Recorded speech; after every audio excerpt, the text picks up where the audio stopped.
The spear whistled past Jack Miller's ear, embedding itself deep into the warehouse wall with a violent crack. He rolled sideways, his calloused hands gripping the handle of his hunting knife, and as three more projectiles split the air where he had been crouching seconds before. The blue-furred predators circling the abandoned storage facility snarled, their elongated snouts revealing rows of needle-sharp teeth that gleamed in the dying light of Kepler's twin suns.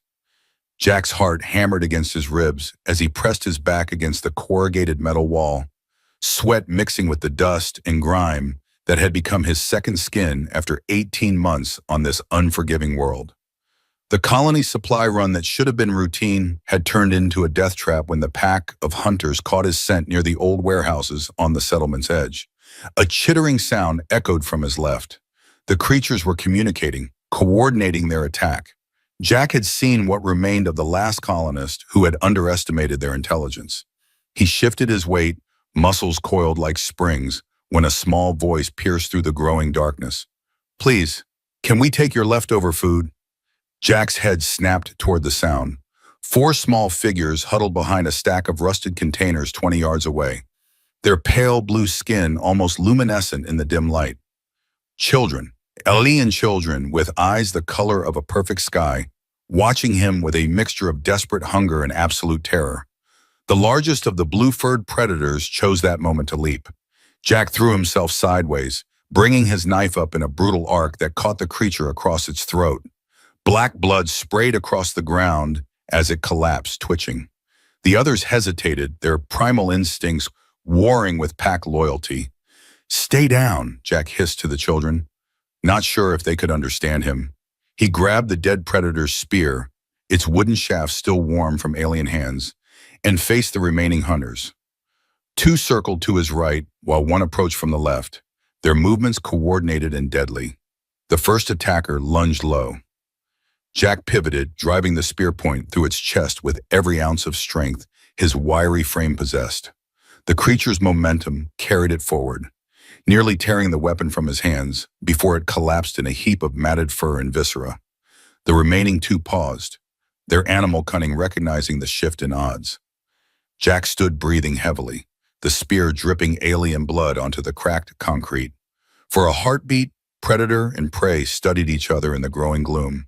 Then they melted back into the shadows between the warehouses, their retreat as silent as their initial approach. Jack remained motionless for several minutes, listening to the subtle sounds of the alien night settling around them. Only when he was certain the immediate danger had passed did he turn his attention to the children. They hadn't moved. Four small figures pressed against each other behind the containers, their sky-blue eyes reflecting the last traces of sunlight. The eldest, a girl with white hair that seemed to glow in the darkness, stepped forward first. "We're sorry we disturbed you," she said in accented but clear English. "We only wanted—" Her voice trailed off as she looked at the alien corpses scattered around Jack's feet. Jack studied them more carefully now. Their blue skin had an almost translucent quality, with darker veins visible beneath the surface. They wore crude garments, fashioned from what looked like salvaged colony materials, and their thin frames spoke of prolonged hunger. The eldest girl might have been 8 or 9, while the smallest, a boy with darker hair, couldn't have been more than 4. "What are your names?" Jack asked, keeping his voice gentle, despite the adrenaline still coursing through his system. The white-haired girl hesitated, then straightened with obvious effort. "I'm Emily. This is Sophie, Noah, and Liam." She gestured to each of her companions in turn. "Our mother she's looking for food." Jack's weathered face creased into what might have been a smile. "Well, Emily, I think I can help you with that." He gestured toward his supply pack, which had somehow survived the fight undamaged. "But first, we need to get away from here. Those hunters might come back with reinforcements." Emily translated quickly to the others in a musical language that seemed to flow like water over stones. The younger children's eyes widened, but they scrambled to their feet with obvious relief. Jack led them deeper into the maze of abandoned structures that surrounded the active part of the colony. These warehouses had been built during the first wave of colonization, when humanity still harbored dreams of transforming this harsh world into a garden paradise. Reality had proven more stubborn than human ambition. They found shelter in what had once been a maintenance facility, its reinforced walls and limited entry points, making it easily defensible. Jack activated a small battery-powered light, casting shadows that danced across the faces of his unexpected companions. From his pack, he produced strips of dried meat, compressed ration bars, and a precious bottle of purified water. The children's eyes fixed on the food with an intensity that made Jack's chest tighten. When had he last seen such desperate hunger? Eat slowly, he warned as he distributed the supplies. Your stomachs need time to adjust. Emily nodded solemnly and spoke to the others in their native tongue. They ate with careful, measured bites, their natural grace evident even in this simple act. Jack found himself studying their features, noting the subtle differences from human anatomy. Their fingers were longer, more delicate, and their ears came to slight points at the top. "Where is your mother?" Jack asked as they ate. Emily's expression darkened. "She went to the trading post 3 days ago. She was supposed to return yesterday." Jack knew the trading post. It was a rough establishment on the colony's outskirts where desperate humans and the few peaceful alien species exchanged goods and services. It was also where the more unsavory elements of both species congregated. The fact that Emily's mother hadn't returned suggested trouble. "What does she look like?" Jack asked. "Like us, but taller. Her hair is brown like Sophie's.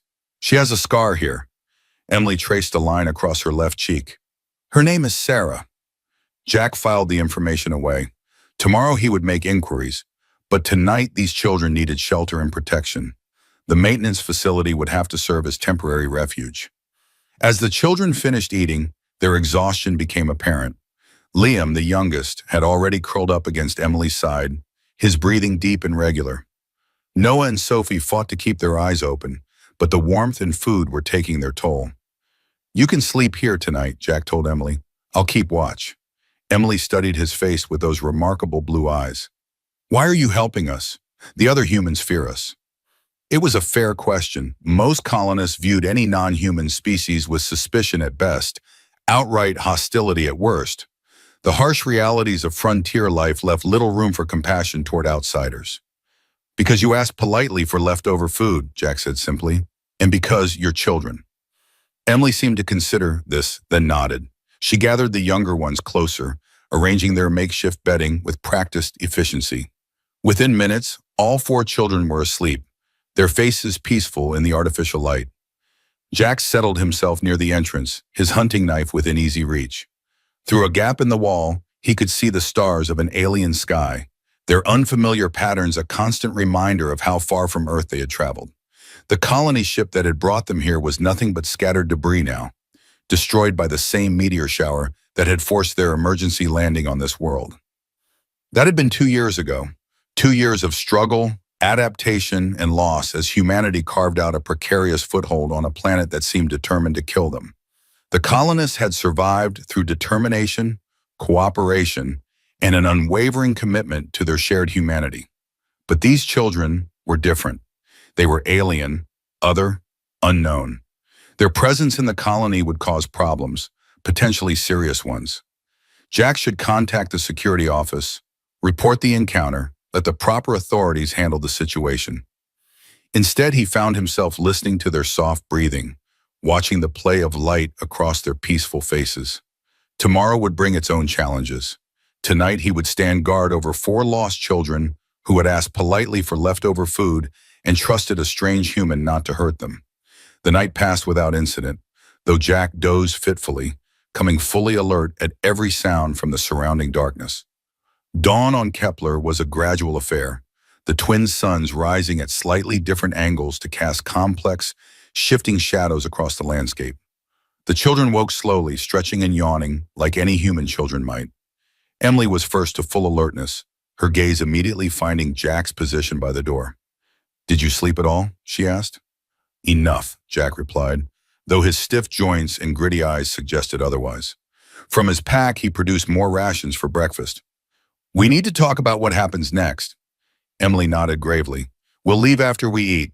We don't want to cause you trouble with the other humans." "That's not what I meant." Jack studied her face, seeing intelligence and maturity beyond her years. "Your mother is missing. You have no shelter, limited food, and winter is coming." It was true. Kepler's seasons were longer than Earth's, and the approaching winter would be brutal. The colony's survival projections showed they had perhaps a 40% chance of making it through with current resources. 4 additional mouths to feed, especially non-human ones, would complicate everything. "We've survived before," Emily said with quiet dignity. "We'll find a way." "Not out there, you won't." Jack gestured toward the wasteland beyond the colony's perimeter. "The predators are getting bolder as the weather turns cold. Food is becoming scarce. You need proper shelter." Emily's expression remained carefully neutral, but Jack could see the hope struggling with realistic caution in her eyes. "What are you suggesting?" "Stay with me, at least until we find your mother or figure out what happened to her." The words surprised Jack almost as much as they did Emily. He hadn't planned to make such an offer, but once spoken, he realized it felt right. These children needed help, and he was in a position to provide it. "The other humans won't accept us," Emily said. "They'll make trouble for you." "Let me worry about that." Emily translated for the others, and Jack watched their faces light up with cautious hope. Sophie clapped her hands together silently, while Noah's smile revealed small, sharp teeth adapted for their omnivorous diet. Liam simply pressed closer to Emily, his trust absolute. "We accept," Emily said formally, "but if we become too much trouble, we'll leave. We won't let you suffer for our sake." Jack nodded, understanding the pride behind her words. These people, whatever their species, had dignity. They wouldn't accept charity that came at too great a cost to the giver. The walk back to the main colony took 40 minutes, following paths that wound between equipment yards and prefabricated structures. Jack's residence was a standard colonial habitat, one room with basic amenities and storage space for essential supplies. It would be crowded with 5 occupants, but manageable. The first person they encountered was Martha Chen, Jack's nearest neighbor and one of the colony's agricultural specialists. She was tending to her small garden of modified earth vegetables when she looked up to see Jack approaching with 4 blue-skinned children in tow. Her face went through a rapid series of expressions: surprise, confusion, alarm, and finally a kind of horrified fascination. She stood slowly, her hand moving unconsciously toward the pruning knife at her belt. "Jack," she said carefully, "what exactly are you doing?" "Taking care of some children who need help," Jack replied evenly. "Their mother is missing." Martha's gaze flicked between Jack and the children, her practical mind clearly trying to process the implications. "Jack, you can't just... they're not... The council needs to know about this." "I'm sure they will," Jack said. "But right now, these children need food, shelter, and safety. I'm providing those things." Emily stepped forward slightly, her chin raised with quiet determination. "We don't wish to cause problems, ma'am. We're grateful for any kindness, but we understand if we're not welcome." Martha blinked, clearly not expecting such articulate English from the alien child. Her expression softened slightly as she took in their thin frames and patched clothing. "Well," she said after a moment, "I suppose children are children. Regardless of..." She gestured vaguely, leaving the sentence unfinished. "Do they eat the same food we do?" "Similar nutritional needs," Jack said, though he was mostly guessing. "I'll monitor their health carefully."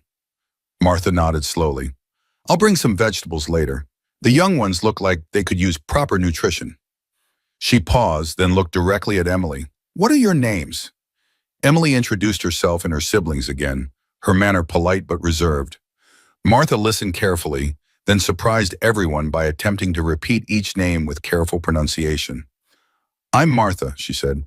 "I grow food for the colony." "Thank you for the kindness," Emily replied. "We'll try not to be trouble." As they continued toward Jack's habitat, word of their presence spread quickly through the settlement. Colonists emerged from their dwellings, some openly staring, others watching furtively from windows and doorways. The reactions ranged from curious to hostile, but no one actively interfered. Jack's residence was sparse but functional. A single main room with sleeping alcoves, a small cooking area, and basic sanitation facilities. Storage compartments lined one wall, holding tools, spare equipment, and food supplies. The children explored their new environment with obvious amazement, particularly fascinated by human technology. Noah spent several minutes examining a battery-powered lantern, while Sophie was entranced by the texture of a woven blanket. "We'll need to establish some ground rules," Jack said as they settled in. "First, nobody leaves the habitat without me until I know it's safe. Second, if anyone asks questions, be polite but don't volunteer information about where you came from or how long you've been here. Third, if there's any trouble, any kind of threat, you come to me immediately." Emily nodded understanding. "We know how to be careful. We've had practice." Jack was about to ask what she meant when a sharp knock echoed from the door. He gestured for the children to stay back, then opened it to find Sheriff Robert Torres standing outside, his expression grim. Torres was a big man, thick-bodied and weather-beaten, with the kind of presence that commanded attention. He'd been elected to maintain order in the colony, a job that had grown more difficult as resources became scarce and tensions increased. "Jack," Torres said, his tone neutral but carrying an underlying edge, "we need to talk." "Come in," Jack replied, stepping aside. His eyes remained watchful as Torres entered and took in the scene. 4 alien children arranged protectively behind their human guardian. Torres studied them for a long moment, his hand resting unconsciously on the grip of his sidearm. "Word travels fast in a small community," he said finally. "People are asking questions." "What kind of questions?" "The practical kind. Food allocation, security concerns, legal status." Torres's gaze fixed on Emily. "These are sapient beings, Jack, not lost pets. Their presence here has implications." "Their mother is missing," Jack said. "They needed help. And you decided to provide that help without consulting the council?" Jack's jaw tightened slightly. "I decided to keep 4 children from starving. If that requires council approval, our priorities are seriously misaligned." Torres sighed, some of the official stiffness leaving his posture. "Look, Jack, I understand the humanitarian impulse, but you have to see this from a broader perspective. We're barely surviving as it is. Adding 4 more mouths to feed, I'll share my rations with them. For how long? What happens when winter hits and everyone's on short supplies? What happens if others decide they want to help and we suddenly have dozens of aliens in the colony?" Emily stepped forward before Jack could respond. "Sheriff Torres," she said, her voice clear and respectful, "we understand your concerns. We don't want to be a burden on your people. If our presence creates serious problems, we'll leave." Torres looked surprised by her directness. "You speak our language well." "My mother taught us. She said it was important to communicate with humans." "And where is your mother now?" "We don't know. She went to the trading post 3 days ago and hasn't returned." Torres exchanged a glance with Jack. The trading post was technically outside colonial jurisdiction, a lawless area where both species mingled in an atmosphere of mutual suspicion and desperation. "I'll make some inquiries," Torres said after a moment. "But in the meantime, this situation needs to be addressed officially. There'll be a council meeting tonight to discuss it." "These children aren't a political issue," Jack said firmly. "They're refugees in need of assistance." "Everything is political when it affects the survival of the colony." Torres moved toward the door, then paused. "For what it's worth, Jack, I think you did the right thing. But doing the right thing and making the smart choice aren't always the same." After Torres left, the habitat fell into uneasy silence. The children had understood enough of the conversation to grasp that their future remained uncertain. "Will they make us leave?" Sophie asked quietly. "Not if I can help it," Jack replied. But even as he spoke the words, he wondered how much influence he actually had with the council. The afternoon passed slowly. Jack shared his lunch rations, watching carefully for any signs that the human food might be harmful to his guests. Their digestive systems seemed compatible enough, though he noticed they ate smaller portions than human children of similar size would require. Emily helped organize the cramped living space with impressive efficiency, while Noah and Sophie took turns watching the colony activity through the single window. Liam, the youngest, seemed content to stay close to Emily, occasionally venturing out to examine some new item that caught his attention. As evening approached, Jack began preparing for the council meeting. He had no formal political position in the colony, but as one of the more experienced survivors, his voice carried some weight in community decisions. "I want to come with you," Emily said as he prepared to leave. Jack shook his head. "That's not a good idea. Emotions are running high, and your presence might make things worse." They're discussing our fate. Don't we have a right to speak for ourselves? It was another mature observation from the alien child, and Jack found himself reconsidering. Perhaps letting the council see these children as individuals, rather than abstract problems, might actually help their case. Can you handle whatever they might say, he asked. Some people are going to be hostile. Emily's expression hardened slightly. We've faced hostility before. We can handle it. The council meeting was held in the community center, a prefabricated structure that served multiple functions for the colony's civic life. By the time Jack arrived with Emily, the room was already crowded with concerned colonists. The atmosphere was tense. Jack could see the division immediately. Roughly half the assembled colonists looked sympathetic, or at least curious about the alien child in their midst, while the other half radiated suspicion and fear. Council Chairman David Park called the meeting to order with practiced efficiency. Park was a lean, precise man who had managed the colony's administrative functions with competent dedication for the past year. We're here to discuss the presence of 4 alien minors currently residing with Jack Miller, Park began. This situation raises several important questions regarding resource allocation, security, and legal precedent.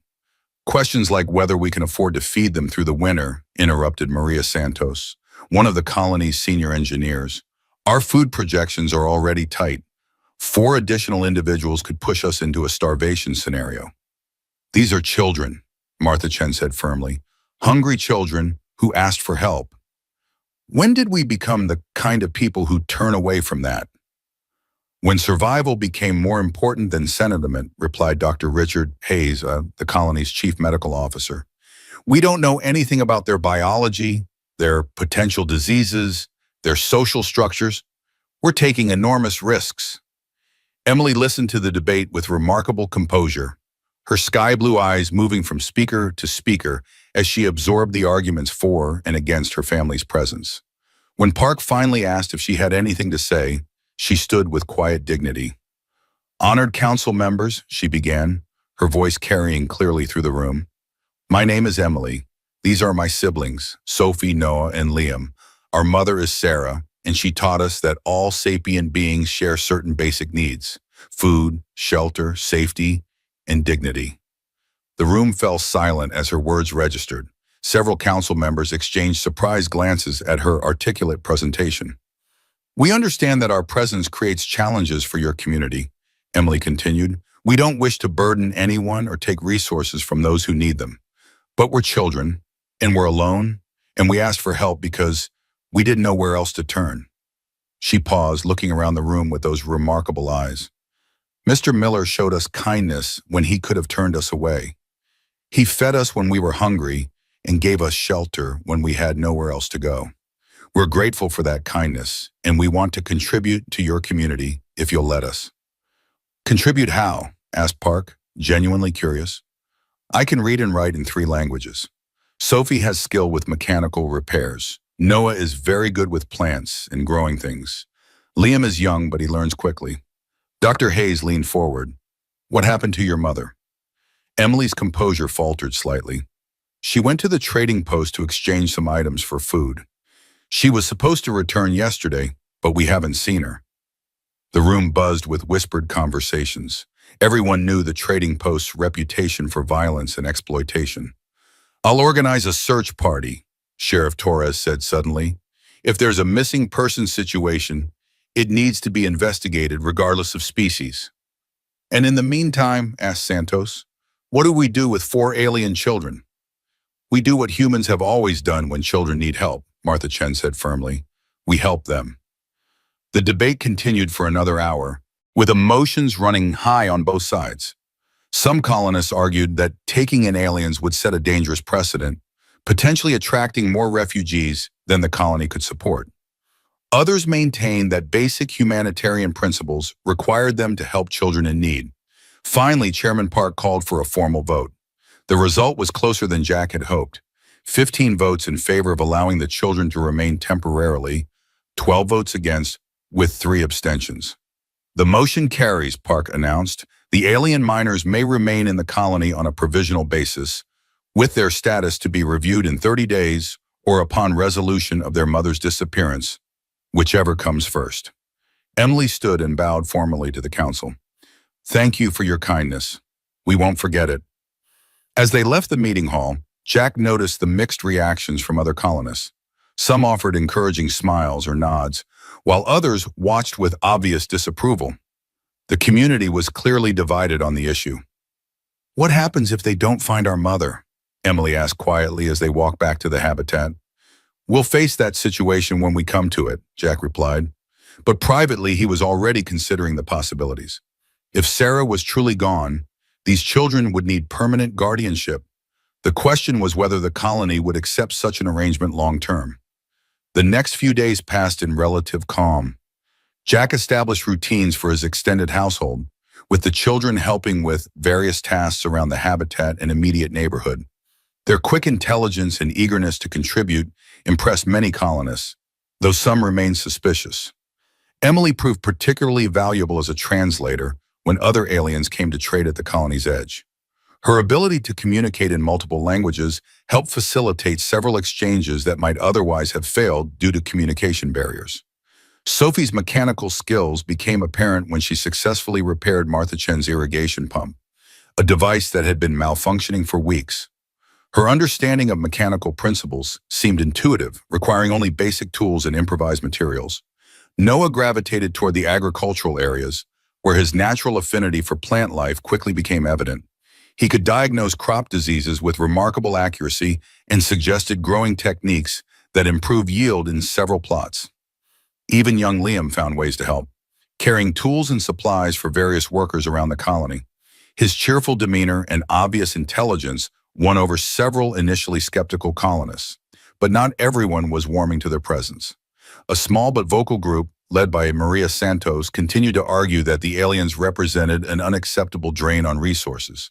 Their complaints grew louder as the first winter storms began to form on the horizon. The situation came to a head 6 days after the council meeting. Jack was working on equipment maintenance when Emily burst into the workshop, her face flushed with alarm. "Jack, you need to come quickly," she said. "There's trouble at the habitat." Jack dropped his tools and ran, Emily keeping pace beside him despite her shorter legs. They arrived to find a crowd gathered around Jack's residence, with Sheriff Torres trying to maintain order between two distinct groups. On one side stood Martha Chen and several other colonists who had supported the children's presence. On the other was Maria Santos with a dozen followers, their expressions hostile and determined. "Where are the other children?" Jack asked Emily urgently. "Inside with the door locked. Sophie is keeping Noah and Liam calm." Jack pushed through the crowd toward Torres, who looked relieved to see him arrive. "What's the situation, Sheriff?" "Santos and her people want the aliens removed from the colony immediately," Torres explained. "They claim there have been incidents." "What kind of incidents?"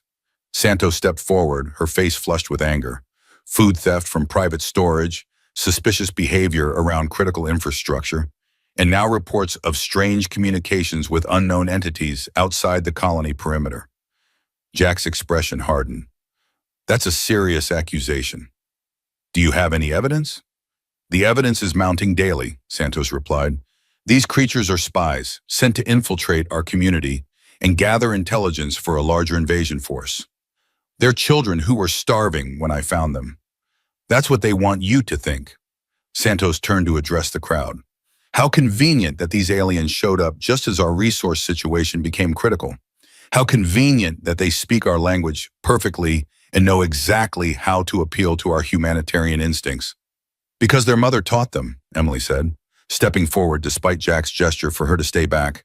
"Because she believed that different species could coexist peacefully if they made the effort to understand each other." Santos whirled to face her. "And where is this supposed mother now? Why hasn't she come forward to claim her children?" "Because something happened to her at the trading post. Sheriff Torres was supposed to investigate." All eyes turned to Torres, who shifted uncomfortably. "I sent a team to the trading post yesterday. They found evidence of Sarah's presence, but no trace of her current whereabouts. The traders claim she left 3 days ago with a human companion heading toward the Eastern Territories." Emily's face went pale. "That's not possible. She would never leave us." "Unless she was forced to," Martha Chen said grimly. "The trading post isn't exactly known for its respective individual rights." The crowd began murmuring among themselves. the implications of Torres's report sinking in. If Sarah had been killed or enslaved, her children truly were alone in the world. Santos pressed her advantage.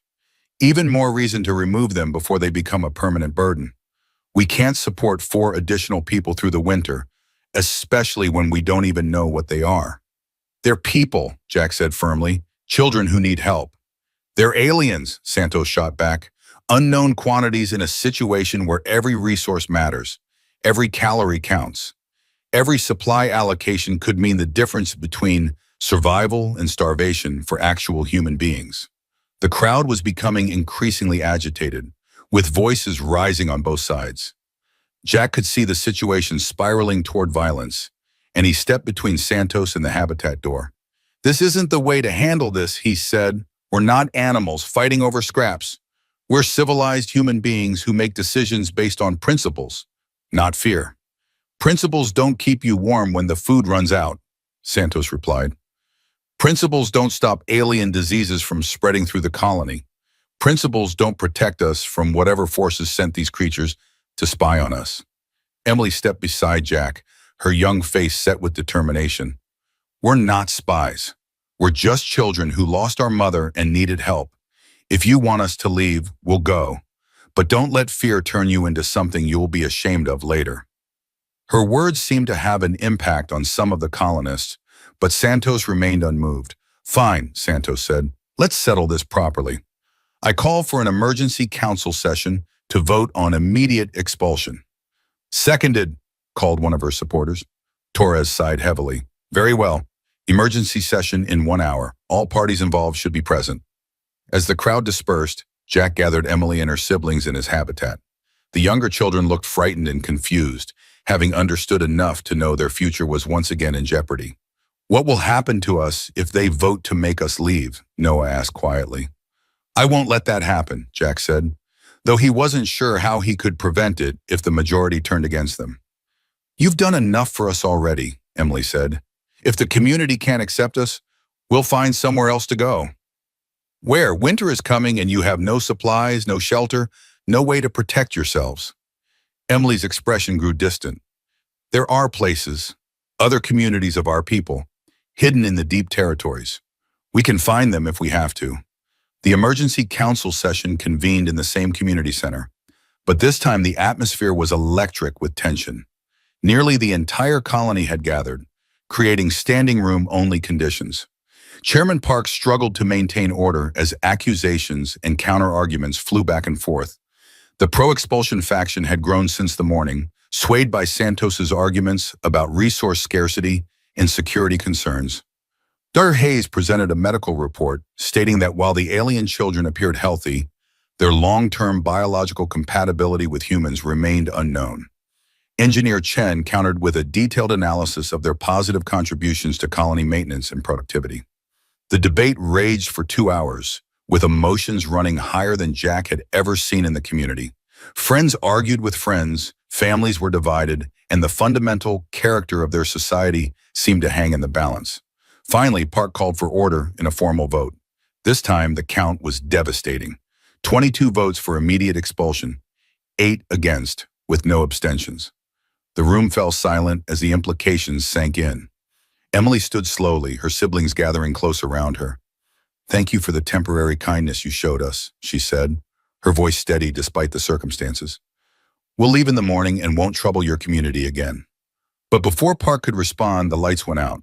Emergency illumination kicked in a few seconds later, bathing the room in dim red light. Through the windows, the sounds of shouting and commotion could be heard from outside. "What's happening?" someone called out. Sheriff Torres was already moving toward the door, his hand on his weapon. "Everyone stay calm. Remain in the building until we assess the situation." The door burst open and one of Torres's deputies stumbled in, his face streaked with blood and dirt. "Sheriff, we have a major problem," he gasped. "The outer perimeter has been breached. Unknown hostiles, armed with primitive weapons but moving in coordinated formation. Estimated force size of at least 50 individuals." The room erupted in panic as colonists realized they were under attack. Torres began issuing orders, trying to organize a defense with the limited weapons available. "How long until they reach the main settlement?" Park demanded. 15, maybe 20 minutes at their current rate of advance. Jack felt a hand tug at his sleeve and looked down to see Emily, her eyes wide with urgency. "Those aren't our people," she said quietly. "The coordination patterns, the weapon types, it sounds like the Kethvar." "Who are the Kethvar?" "Territorial nomads from the northern wastes.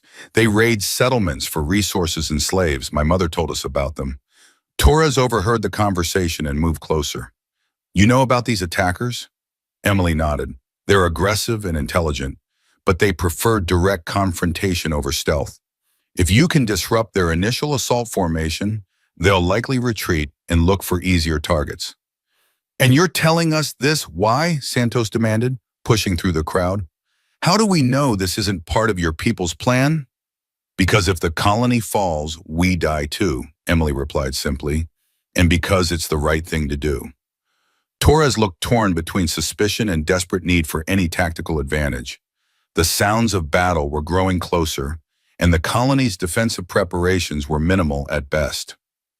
"What kind of weapons do they use?" he asked finally. "Spears, bladed clubs, short bows. Their tactics rely on overwhelming force in the initial charge. They expect their enemies to break and run." Jack stepped forward. "I volunteer for the defense force." "So do we," Emily said firmly. Torres stared at her. "You're children. We're people with knowledge that could save lives. Sophie can help with equipment repairs under battle conditions. Noah knows the terrain around the colony better than most humans. I can translate if any of them try to communicate." "Absolutely not," Santos interjected. "We're not putting weapons in alien hands." "Then don't," Emily replied. "Give us support roles. Let us help save the community that was about to exile us." The debate might have continued, but the sound of splintering wood from the outer buildings made the decision urgent. Torres made a command judgment. "Miller, take the alien children and establish a secondary command post in the maintenance facility. Use them for intelligence and support, but keep them away from direct combat." As they rushed toward the designated position, Jack couldn't help but marvel at the irony. The same community that had just voted to expel these children was now depending on their knowledge for survival. The maintenance facility provided a good overview of the colony's defensive positions. Through the windows, Jack could see Torres's people taking cover behind equipment and prefabricated structures, their improvised weapons looking pitifully inadequate against a coordinated assault. The Kethvar emerged from the darkness like something from a nightmare. Tall humanoid figures with mottled green-brown skin, they moved with predatory grace despite their obvious bulk. Their weapons gleamed with alien metallurgy, and their formation discipline was immediately apparent. "There," Emily pointed, "the one with the elaborate spear decorations. That's their war leader. If he falls or retreats, the others will likely break off the attack." Jack studied the indicated figure, a massive Kethvar who stood head and shoulders above his companions. The alien was directing the assault with obvious tactical skill, keeping his forces coordinated despite the scattered resistance. "He's too far back to engage directly," Jack observed, "and too well protected." Sophie spoke up from her position monitoring the colony's communication system. "The power grid is taking damage. If we lose main power, the defensive positions will be compromised." "Can you do anything about it?" Sophie's eyes lit up with inspiration. "Maybe, if I can reroute power through the secondary generators. We might be able to create a localized overload in the outer lighting system. The flash might disrupt their night vision temporarily." "Do it."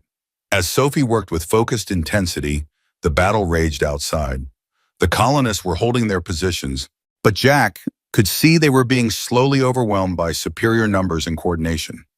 Noah, who had been quietly observing the tactical situation, suddenly spoke up. "The Kethvar formation has a weakness. They rely on auditory signals from their war leader to maintain coordination. If we could mask or disrupt those signals..." "How?" Emily was already following her brother's reasoning. "The colony's public address system. If we could create enough noise interference..." Jack looked around the maintenance facility and spotted the manual controls for the emergency broadcast system. "Think you can make it work?"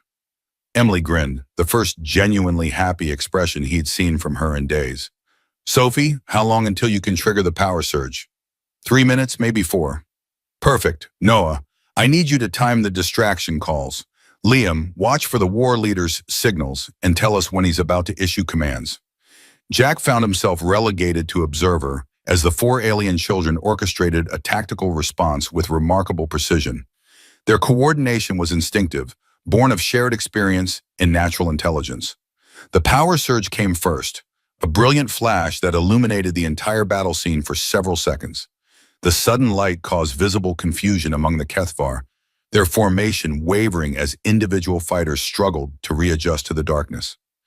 Emily triggered the public address system at maximum volume, filling the air with a cacophony of overlapping sounds, emergency alerts, equipment noise, and her own voice calling out false tactical information in what Jack assumed was the Kethvar language. The effect was immediate and dramatic.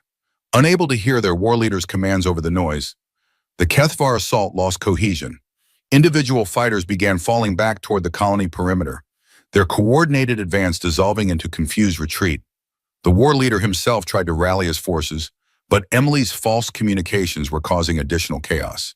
Some fighters moved in contradictory directions, while others seemed to believe they were being flanked by additional human forces. Within 10 minutes of the children's intervention, the entire Kethvar force was in full retreat, their disciplined formation reduced to a disorganized mob fleeing toward the darkness beyond the settlement. Sheriff Torres's voice crackled over the communication system. All positions report.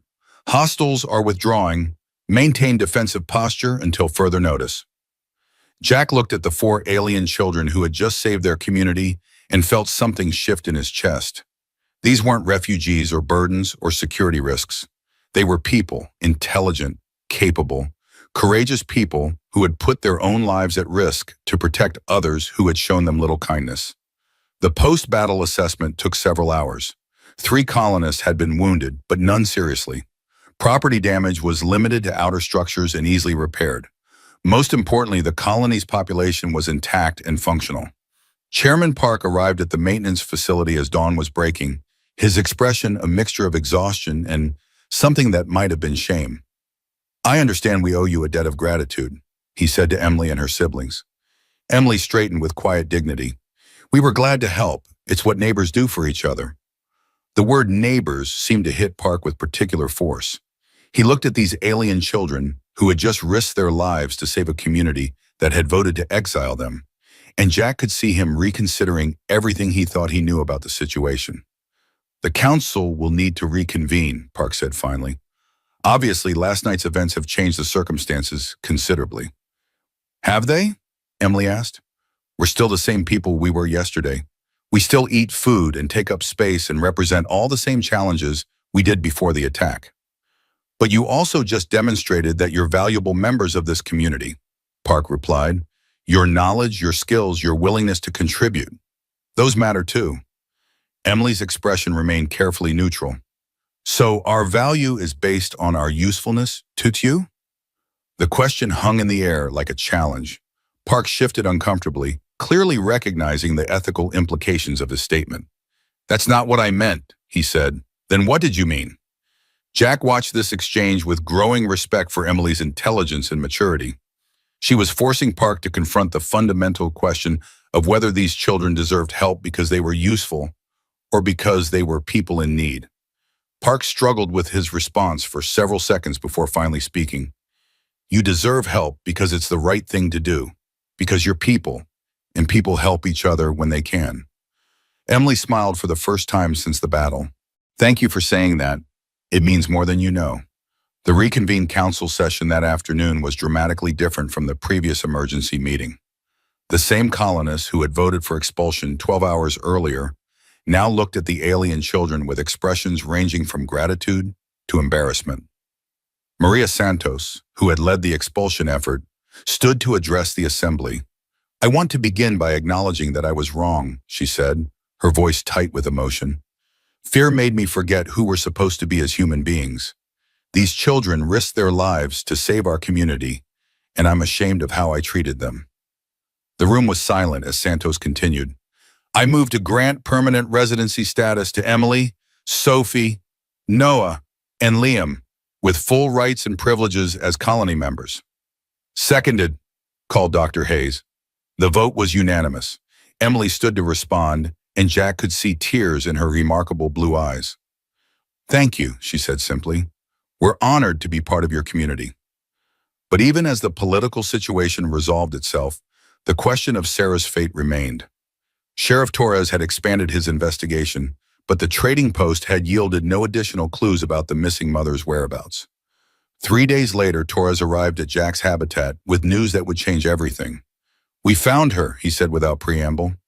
"Sarah is alive, but she's in serious trouble." Emily's face went white. "Where is she?" "Slave camp in the Eastern Territory, run by a human named Marcus Dre who trades in forced labor. Our intelligence suggests she's been there since the day after she disappeared from the trading post." Jack felt anger building in his chest. Slavery was officially prohibited in human settlements, but the reality of frontier life made enforcement difficult. Men like Dre operated in the gray areas between civilization and wilderness, preying on the desperate and defenseless. "What are you going to do about it?" he asked. Torres looked uncomfortable. "Officially, nothing. The camp is outside our jurisdiction, and we don't have the manpower for a rescue operation." "And unofficially?" "Unofficially, I can't stop private citizens from taking action to recover a missing person." Emily stepped forward. "I want to go with you." Jack shook his head immediately. "Absolutely not. These are dangerous people operating in hostile territory." "She's my mother. I have a right to help save her." "You have a right to stay safe while the adults handle this." Emily's expression hardened with familiar determination. "You need me. I know my mother's appearance, her habits, her likely behavior in captivity. I can identify her from a distance when you can't." It was a compelling argument, but Jack remained unconvinced. The thought of taking a child into such danger felt wrong on every level. "I'll go instead," he said, "with Torres and whoever else volunteers." "This isn't your fight," Emily replied. "Sarah isn't your family." "Yes, she is," Jack said quietly. "You all are." The words surprised him as much as they did Emily. When had these alien children become his family? When had their well-being become more important to him than his own safety? But as he looked at Emily's face, hope and fear and desperate love all mixed together, he realized the truth of what he'd said. These people were his family now, and families protected each other. The rescue planning took 2 days of careful preparation. Torres assembled a team of 6 volunteers, all experienced fighters who understood the risks involved. The plan was simple: infiltrate the slave camp under cover of darkness, locate and extract Sarah, and withdraw before Dre's people could mount an effective pursuit. Jack insisted on going despite having no official authority in the matter. His experience with frontier survival and his personal stake in the outcome made him a valuable team member. Emily argued for inclusion until the very last moment, but Jack remained firm. The risks were too great, and the younger children needed her protection if something went wrong. The journey to the Eastern Territories took 8 hours of difficult travel through rough terrain. Dre's operation was located in a natural depression surrounded by rocky hills, making approach and escape equally challenging. From their concealed observation post, Jack could see the reality of frontier slavery. 30 or 40 individuals of various species worked under armed guard, their movements listless with exhaustion and despair. Crude shelters provided minimal protection from the elements, and the entire compound had the look of a place where hope went to die. "There," Torres whispered, pointing to a figure near the camp's eastern edge. Blue skin, brown hair, scar on the left cheek. Jack studied the indicated person and felt his heart clench. Sarah was thin to the point of emaciation, her movements careful and pained. Whatever she'd endured over the past 2 weeks had taken a severe physical toll. The extraction went smoothly initially. Torres's team moved with professional precision, neutralizing guards and creating confusion, while Jack worked his way towards Sarah's position. When she saw him approaching, Sarah's eyes widened with a mixture of disbelief and desperate hope. "My children," she whispered as Jack cut her restraints. "Are they safe?" "They're safe," Jack assured her. "Emily, Sophie, Noah, and Liam are all waiting for you back at the colony." Relief flooded Sarah's face, followed immediately by confusion. "Colony? What colony?" "Long story. Right now, we need to get you out of here." The withdrawal was where things went wrong. Dre's people had discovered the breach faster than expected, and the rescue team found themselves under fire as they attempted to reach the extraction point. Torres took a crossbow bolt in the shoulder, while another team member suffered a deep gash from a thrown blade. The pursuers were gaining ground, and Jack realized they weren't going to make it to the rendezvous point. "This way," Sarah said suddenly, pulling Jack toward what looked like a solid rock face. "There's a hidden passage through the hills. My people used it for generations." The concealed entrance led to a network of natural caves that honeycombed the rocky terrain. Sarah navigated the darkness with sure instincts, leading the injured rescue team through passages that would have been impossible to find without her guidance. They emerged from the cave system 3 miles from Dre's camp, well beyond the likely pursuit range. Torres's shoulder wound was serious but manageable, and the team's other injuries were superficial. The journey back to the colony took longer due to Torres's condition, but they made good time considering the circumstances. As they crested the final hill before the settlement, Jack saw 4 small figures running toward them across the open ground. The reunion between Sarah and her children was everything Jack had hoped it would be. Tears, laughter, desperate embraces, and rapid conversations in their musical native language filled the air as the family was finally restored. But it was Sarah's first meeting with the colonists that truly touched Jack's heart. Despite everything she'd endured, despite the suspicion and fear that had initially greeted her children, Sarah approached the assembled crowd with dignity and grace. "Thank you," she said in accented but clear English, "for caring for my children when I could not. Your kindness will not be forgotten." Chairman Park stepped forward to respond. "Your children saved our community. We're the ones in their debt." Sarah looked confused, so Emily quickly explained about the Kethvar attack and the role her siblings had played in the colony's defense. As the story unfolded, Sarah's expression shifted from surprise to pride to something that might have been wonder. "You fought to protect people who had voted to send you away?" she asked Emily. "They're our neighbors," Emily replied. "It's what you taught us." Sarah's eyes filled with tears as she gathered her children close. "I'm proud of you, all of you." The integration of Sarah and her children into colony life proceeded more smoothly than anyone had expected. Sarah's knowledge of local geography, flora, and fauna proved invaluable for survival planning, while her diplomatic skills helped establish trade relationships with other peaceful alien species. Emily continued her education, showing particular aptitude for languages and cultural studies. Sophie's mechanical abilities led to an apprenticeship with the colony's engineering team. Noah became an essential part of the agricultural program, and even young Liam found ways to contribute as he grew. But it was the changes in the colonists themselves that Jack found most remarkable.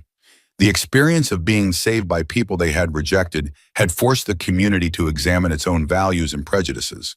The result was a more open, inclusive society that judged individuals by their actions rather than their species. 6 months later, as Jack sat watching Sarah's children play with human playmates in the colony's central square, he reflected on how much had changed since that first desperate request for leftover food. Martha Chen approached and settled beside him on the bench. "Thinking deep thoughts?" she asked. "Just wondering how different things might have been if I'd said no that first night," Jack replied. "You never would have said no. It's not who you are."